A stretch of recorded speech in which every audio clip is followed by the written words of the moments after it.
Hello बच्चों, आज हम पढ़ेंगे क्लास 9th का चैप्टर 2 जिसका नाम है बहुपद। बहुपद होता क्या है, बहुपद कैसे पहचानेंगे कि ये बहुपद है या बहुपद कितने प्रकार का होता है, बहुपद की घात क्या होती है।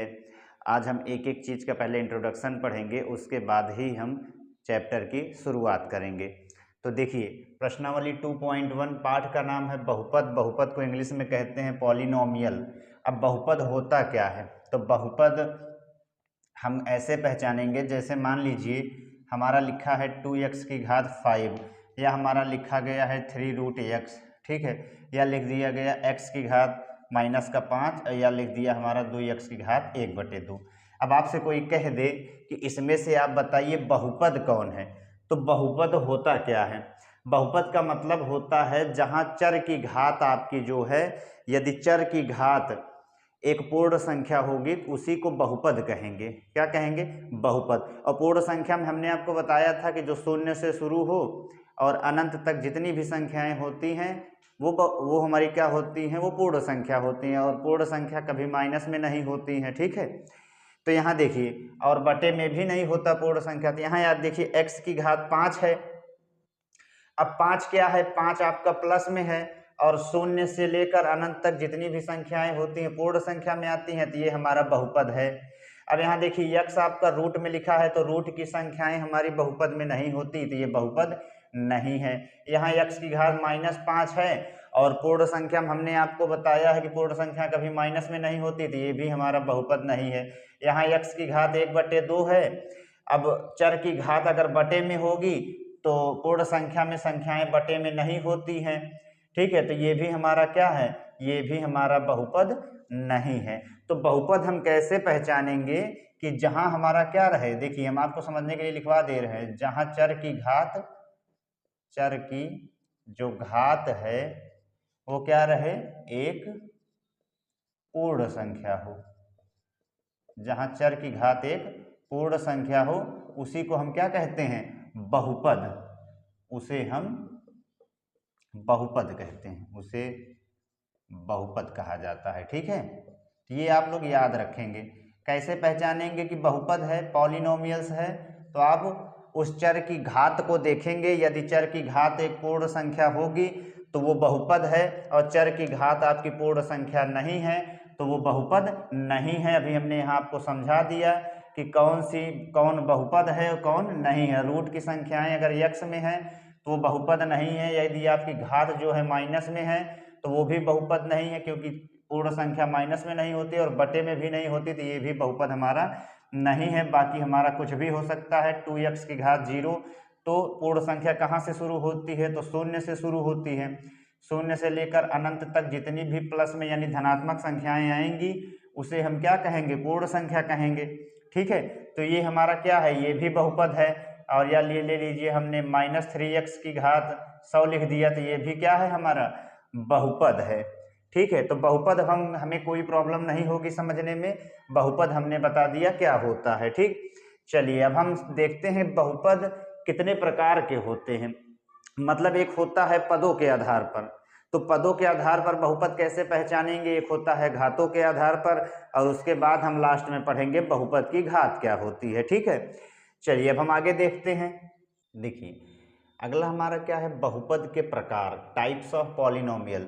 तो बहुपद दो प्रकार के होते हैं, एक पदों के आधार पर होता है और एक घातों के आधार पर। पदों के आधार पर 3 प्रकार के होते हैं, एक होता है एक पदी बहुपद, द्विपदी और त्रिपदी। और घातों के आधार पर तो मुख्य रूप से 3 प्रकार के होते हैं, और एक शून्य बहुपद ऐसे मान लीजिए पूछ लिया जाता है तो हम उसको भी साथ में पढ़ लेंगे, ठीक है। अब एक पदी क्या है, तो जहां हमारे केवल एक ही पद हो उसे हम कहेंगे एक पदी बहुपद। या देखिए, जैसे यहाँ हमारा केवल एक पद है, तो एक पद जहां होगा उसे एक पदी बहुपद कहेंगे, ठीक है। जहां भी हमारा क्या होगा, एक पद होगा उसे हम कहेंगे एक पदी बहुपद, ठीक। वो कुछ भी हो सकता है हमारा, जैसे यहाँ देखिए -5y की घात 3, 2x की घात 5, या हमने ले लिया केवल यक्स, हमने ले लिया मान लीजिए 2x हमने एक ले लिया, तो ये सब क्या है, ये सब एक पद हैं। ये सब जब एक पद है तो इसे क्या कहेंगे, एक पदी बहुपद, ठीक है। अब द्विपदी बहुपद क्या होता है, तो जहां 2 पद होंगे उसे हम क्या कहेंगे, द्विपदी बहुपद। यहाँ देखिए जैसे दो पद हैं तो ये हमारा क्या हो गया, द्विपदी बहुपद। ठीक है, मान लीजिए हमने लिख लिया माइनस का 3y और मान लीजिए हम लिख लेते हैं यहाँ, देखिए ऐसे इसको थोड़ा मिटा देते हैं। मान लीजिए हमने यहाँ लिख दिया माइनस का 3x और माइनस का 5। ठीक है, तो ये भी हमारा क्या है, दो पद हैं, तो ये भी हमारा क्या है, द्विपदी। यहाँ देखिए एक एक और एक एक, दो पद ये, दो पद ये, तो ये द्विपदी हो गया। त्रिपदी क्या, देखिए द्विपदी कब होंगे, जब एक चिन्ह लगेगा बीच में तो वो हमारा क्या होगा, द्विपदी होता है। जब बीच में दो चिन्ह लगेंगे तो वो त्रिपदी होंगे। यहाँ देखिए दो पद है, एक चिन्ह है तो द्विपदी, दो पद है बीच में एक चिन्ह है तो द्विपदी। अब त्रिपदी क्या होता है, तो जैसे मान लीजिए हमने लिख दिया 3x स्क्वायर माइनस 2x और प्लस में 3, तो यहाँ देखिए 1 2 3, तीन पद हो गए, दो चिन्ह हो गया, तो ये हमारा क्या हो गया, त्रिपदी हो गया। ठीक है, ऐसे हम कुछ भी लिख सकते हैं। मान लीजिए 5 लिख दिया हमने, फिर 3x हो गया हमारा माइनस के 12 हो गया। तो ये क्या है, 1 2 3 पद हैं, तो 3 पद हैं तो हमारा त्रिपदी हो गया। तो एक पदी, द्विपदी और त्रिपदी आपको आसानी से समझ में आ गया। अब देखते हैं घातों के आधार पर। तो रैखिक बहुपद क्या होता है, पहले इसको समझ लीजिए, आसानी से बिल्कुल आपको क्लियर हो जाएगा। रैखिक बहुपद क्या होता है, जहां चर की जो सबसे बड़ी घात होगी, यानी जो चर की अधिकतम घात है वो अगर 1 होगी तो उसे रैखिक बहुपद कहेंगे। जहां चर की अधिकतम घात 2 होगी उसे द्विघात बहुपद कहेंगे, और जहां चर की अधिकतम घात 3 होगी उसे त्रिघात बहुपद कहेंगे। ठीक है, जैसे देखिए हमने यहाँ लिख दिया x माइनस का 3 लिखा हमने यहाँ, तो ये देखिए x हमारा अकेले है, घात हम जानते हैं 1 है, यदि एक घात होता है तो लिखें या ना लिखें उसे नहीं मतलब होता। तो यहाँ जो चर के अधिकतम घात है वो 1 है, तो इसे रैखिक बहुपद कहेंगे। फिर मान लीजिए हमने लिख दिया 2y और माइनस का 3 लिख दिया हमने, तो यहाँ देखिए हमारा y है और y में सबसे जो चर के सबसे बड़ी घात है वो हमारी 1 है।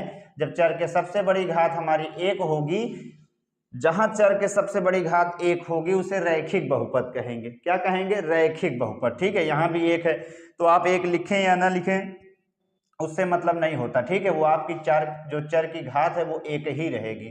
तो जहां चर के सबसे बड़ी घात 1 होगा उसे रैखिक बहुपद कहेंगे। फिर ऐसे यहाँ देखिए मान लीजिए हमने लिख दिया 2y स्क्वायर माइनस 5y, तो यहाँ देखिए अब इन दोनों में चर की जो सबसे बड़ी घात है तो यहाँ y चर यानी जो a से लेकर z तक होता है। अब देखिए यहाँ और किसी चर के साथ अचर भी लगा होता है तो वो भी चर माना जाता है। तो यहाँ हमारा चर के सबसे बड़ी घात 2 है, यहाँ 1 है, तो हमने बताया कि अगर जो चर की अधिकतम घात है अगर 2 होगी तो उसे क्या कहेंगे, द्विघात बहुपद। क्या कहेंगे, द्विघात बहुपद। तो चर की हमारी जो अधिकतम घात है वो 2 है, तो ये द्विघात बहुपद हो गया।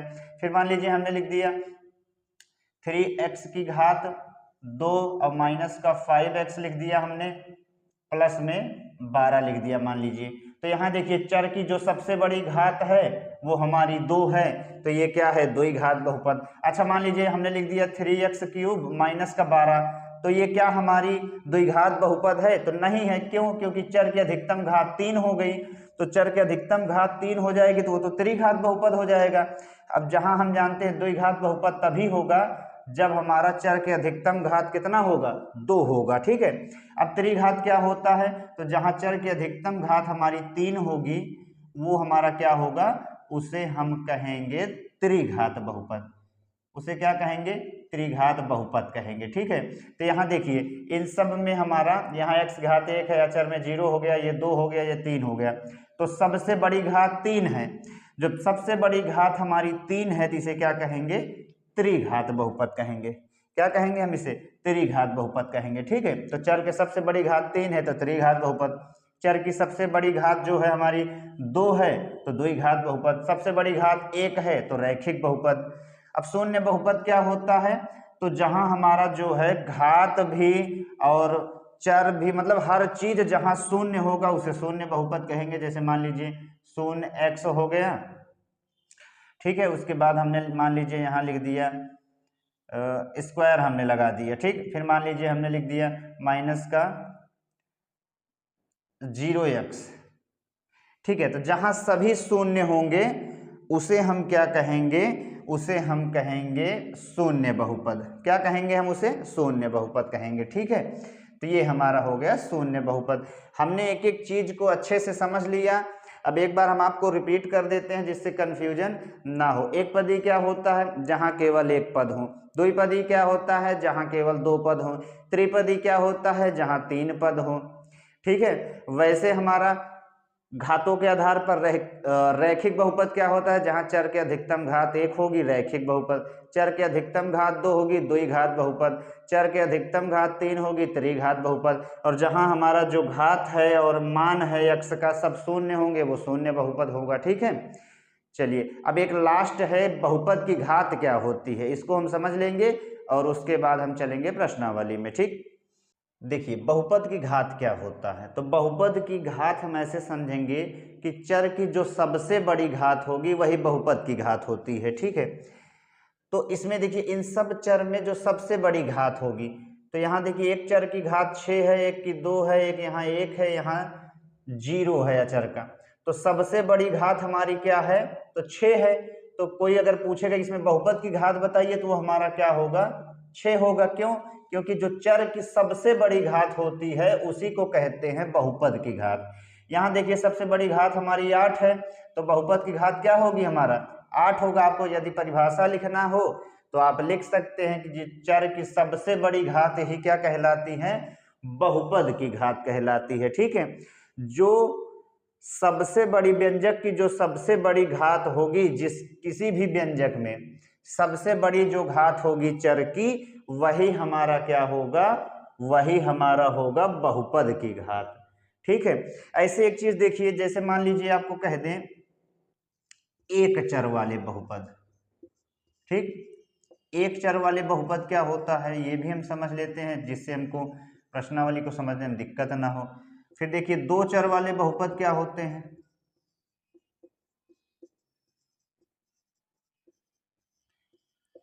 जैसे मान लीजिए हमने लिख दिया यहाँ 5x² प्लस 6x माइनस का 5। अब यहाँ जब हम ध्यान देंगे तो एक चर यानी हमारा केवल एक ही चर है, यक्स यक्स यक्स, यानी यक्स ही है हमारा केवल। यक्स के अलावा अगर वाई हो जाता, दो चर हो जाते, तो उसे दो चर वाले हम बहुपद कहते। लेकिन यहाँ हमारा क्या है? केवल एक चर है। एक चर वाले बहुपद देखिए कंडीशन क्या है आप ये भी समझ लीजिए। अब मान लीजिए हमने यहाँ लिखा दिया एक चर वाले बहुपद तो हो गए, लेकिन आपसे कोई ऐसे दे दिया आपको, मान लीजिए लिख दिया हमने 2√a लिख दिया मान लीजिए। ठीक है, फिर हमने लिख दिया -3a की घात 1/2 हो गया। अब आपसे कोई कहे बताइए ये एक चर वाला बहुपद है कि नहीं है? तो ध्यान आपको एक चीज और रखना है, एक चर वाले बहुपद या दो चर वाले बहुपद में ये ध्यान रखना है कि जो चर है उसकी जो घात है वो पूर्ण संख्या होनी चाहिए। अगर पूर्ण संख्या होगी और एक चर में होंगे, एक चर में भी हो और चर की घात एक पूर्ण संख्या भी हो, तभी वो क्या कहलाएगा? एक चर वाला बहुपद कहलाएगा।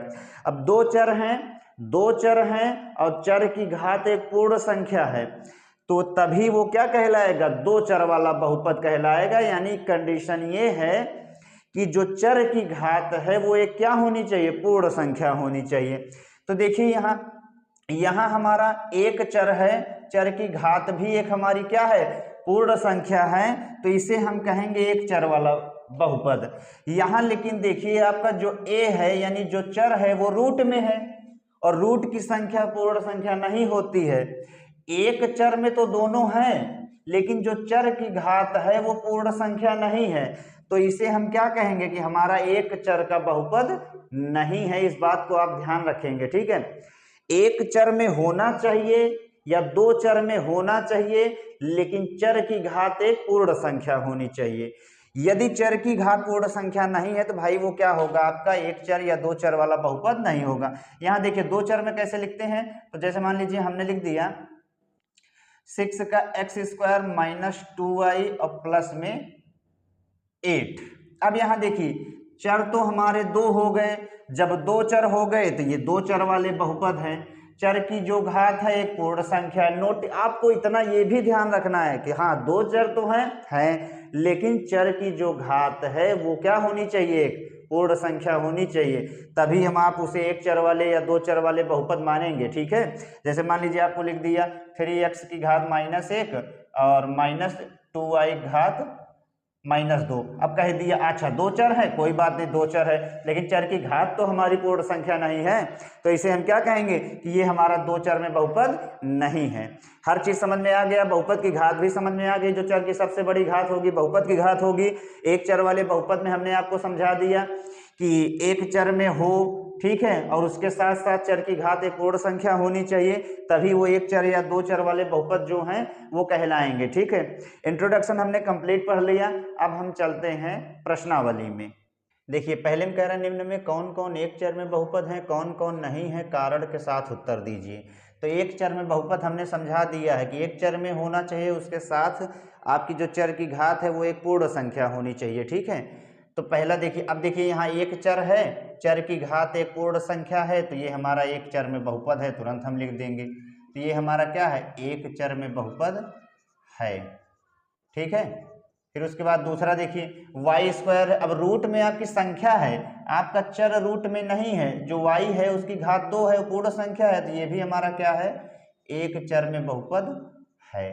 ठीक, इसको भी हम कह देंगे कि हमारा भाई एक चर में बहुपद है। संख्या रूट में होने से नहीं मतलब है, आपका जो चर है वो रूट में नहीं होना चाहिए। यहाँ चर की घात एक पूर्ण संख्या है, एक चर भी है। यहाँ देखिए रूट में आ गया, आपका जो चर है वो रूट में, तो हम जानते हैं कि ये हमारा क्या है, इसकी जो घात है वो एक क्या पूर्ण संख्या नहीं है, तो इसे हम लिखेंगे ये हमारा तीसरा क्या है, तीसरा नहीं है एक चर में बहुपद। कारण क्या लिखोगे भाई, लिखेंगे क्योंकि जो चर की घात है वो एक पूर्ण संख्या नहीं है, क्योंकि चर की घात पूर्ण संख्या नहीं है। ठीक है, इसको हम आराम से लिख देंगे, पूर्ण संख्या हमारी नहीं है, इसको हमने लिख दिया। यहाँ देखिए y + 2/y, अब जब ध्यान देंगे हमारा ये y है, यहाँ हमें दे दिया है y और प्लस में 2/y। अब 2 में दे दिया, जब हमारा ये हमारा किस में दे दिया है, बटे में, तो ये जब हमारा यहाँ y की घात 1 है, जब हम इसको ऊपर लिखेंगे तो ये हमारा प्लस में जो है वो किस में हो जाएगा, माइनस में हो जाएगा। और माइनस की जो घात, चर की घात यदि माइनस में होगी तो उसे हम क्या कहेंगे, वो हमारी पूर्ण संख्या नहीं होती है, इसको आप याद रखेंगे। तो ये भी हमारा क्या है, ये भी हमारा क्या है, नहीं है। ठीक है, ये भी हमारा एक चर में बहुपद नहीं है, क्योंकि चर की घात क्या है, एक पूर्ण संख्या, चर की घात पूर्ण संख्या नहीं है। ठीक है, पूर्ण संख्या नहीं है। अब यहाँ देखिए, ये देखिए आपकी जो घात है चर की वो तो पूर्ण संख्या है, लेकिन ये एक चर में नहीं है। यहाँ देखिए एक चर, दो चर, तीन चर, ये तीन चर में बहुपद है, हमें एक चर में बताना है, तो इसका हम कारण लिख देंगे नहीं है, ये भी हमारा एक चर में बहुपद नहीं है।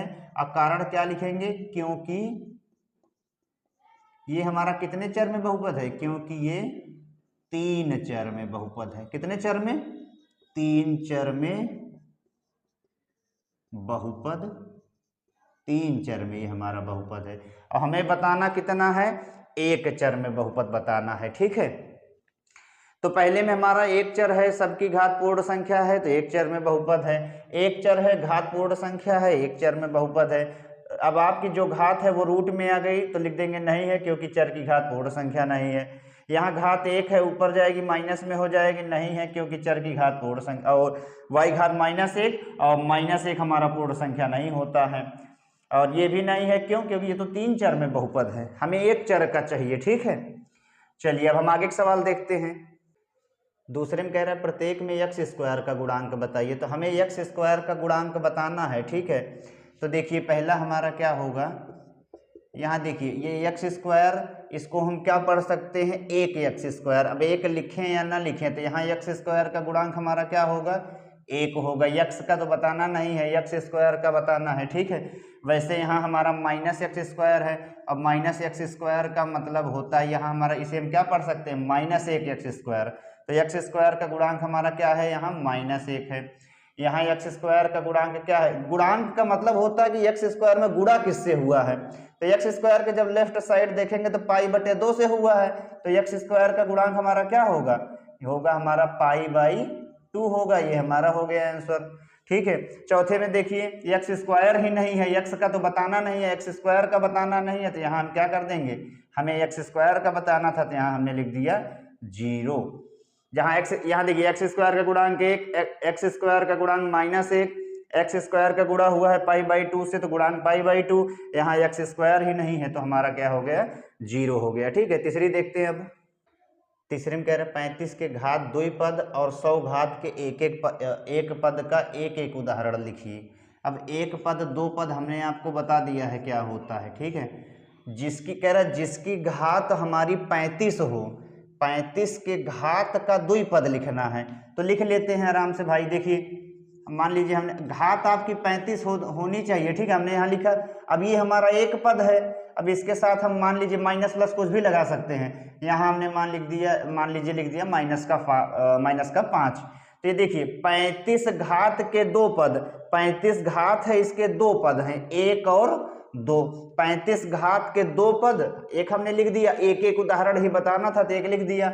और 100 घात कह रहा जेकर 100 घात हो वो एक पद लिखिए। तो हम कुछ भी लिख सकते हैं, मान लीजिए हमने लिख दिया y की घात 100 या 3y की घात 100, कुछ भी लिख सकते हैं, ठीक है। तो यही हमारे दोनों हो गए क्या आंसर। कह रहा जिसकी घात 35 हो वो दो पद में होना चाहिए, तो ये दो पद में है। और जिसकी घात 100 हो वो एक पद में होना चाहिए, तो ये एक पद है। कर लिया हमने, ठीक है। अब चौथी देखते हैं। चौथे में कह रहे हैं निम्न बहुपद में प्रत्येक बहुपद की घात लिखिए। तो बहुपद की घात आपको बताए थे कि जो चर की सबसे बड़ी घात होगी वही बहुपद की घात होती है।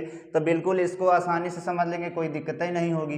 देखा भैया, तो चर के सबसे बड़ी घात 3 है, तो ये हमारी बहुपद की घात हो गई। अब ये 2 है, ये 1 है, सबसे बड़ी घात क्या है, 3 है, तो ये हमारी क्या हो गई, बहुपद की घात हो गई। दूसरे में देखिए जो सबसे बड़ी घात है वो 2 है, तो ये हमारी बहुपद की घात हो गई 2, ठीक। जो चर की सबसे बड़ी घात होगी वही बहुपद की घात होती है। यहाँ हमारा टीचर है, चर की घात क्या है, अब कुछ नहीं है तो 1 मानते हैं। तो जो हमारी चर की घात है अधिकतम वो कितनी है, तो वो 1 है, तो यहाँ 1 हो गया, 1 आंसर लिख दिया हमने। यहाँ चर है ही नहीं तो अचर की घात 0 होती है, तो इसको हमने लिख दिया 0, आसानी से हमने कर लिया। चर के सबसे बड़ी घात बहुपद की घात, यहाँ सबसे बड़ी घात 2 है तो 2, यहाँ 1 है तो 1, यहाँ 0 है तो 0 है, ठीक है। चलिए पांचवी देखते हैं। पांचवी में कह रहे हैं बताइए निम्न में कौन कौन बहुपद रैखिक हैं, कौन द्विघात और कौन कौन त्रिघात बहुपद हैं। इंट्रोडक्शन में हमने आपको सब बता दिया। रैखिक बहुपद क्या होती है, जहाँ चर के अधिकतम घात 1 होगी रैखिक, जहाँ चर के अधिकतम घात 2 होगी द्विघात, जहाँ चर के सबसे बड़ी घात 3 होगी उसे त्रिघात। तो यहाँ ध्यान देंगे चर के अधिकतम घात 2 है तो इसे क्या कहेंगे, इसे हम कहेंगे द्विघात बहुपद। बिल्कुल आसान है, इसीलिए इंट्रोडक्शन हमने आपको बता दिया था। यहाँ चर की अधिकतम घात 3 है तो इसे क्या कहेंगे, तो इसे हम कहेंगे त्रिघात। क्या कहेंगे, त्रिघात बहुपद कहेंगे, कोई दिक्कत नहीं, आसानी से समझ लेते हैं। अब यहाँ चर के अधिक, या देखिए 1 है, यहाँ 2 है, यहाँ 0 है, तो चर के जो सबसे बड़ी घात है वो हमारी 2 है, तो इसे क्या कहेंगे, इसे हम कहेंगे द्विघात बहुपद, ठीक है, कोई दिक्कत नहीं भाई। फिर देखिए यहाँ अब यक्स अकेले है कि मतलब कि हमारा क्या हुआ भाई, तो चर की अधिकतम घात 1 है, तो जहाँ चर की अधिकतम घात 1 होगी उसे कहेंगे रैखिक। क्या कहेंगे, रैखिक बहुपद कहेंगे, इसको भी कर लिए। यहाँ टी अकेले है यानी चर के अधिकतम घात 1 है, तो ये भी हमारा क्या हुआ, ये भी हुआ हमारा क्या, रैखिक। क्या हुआ, रैखिक बहुपद। फिर देखिए यहाँ आर की घात यानी चर के जो घात है वो 2 है, तो ये हमारा क्या होगा, द्विघात होगा। ये हमारा हो गया द्विघात बहुपद, ठीक है। इस वाले को सॉल्व कर लेते हैं। यहाँ चर के सबसे बड़ी घात 3 है तो ये हमारा हो गया त्रिघात। ठीक है, त्रिघात बहुपद। ठीक, प्रश्नावली आपकी 2.1 हमने कंप्लीट कर लिया। देखिए, चर के सबसे बड़ी घात द्विघात बहुपद, चर के सबसे बड़ी घात जो है 2 है तो द्विघात, सबसे बड़ी घात 3 है तो त्रिघात, सबसे बड़ी घात 2 है तो द्विघात, सबसे बड़ी घात 1 है तो रैखिक, 1 है तो रैखिक, 2 है तो द्विघात, और चर की सबसे बड़ी घात 3 है तो त्रिघात बहुपद। हमने इस प्रश्नावली को अच्छे से इंट्रोडक्शन सहित कंप्लीट कर लिया पढ़ाई। ठीक है, मिलते हैं नेक्स्ट वीडियो में।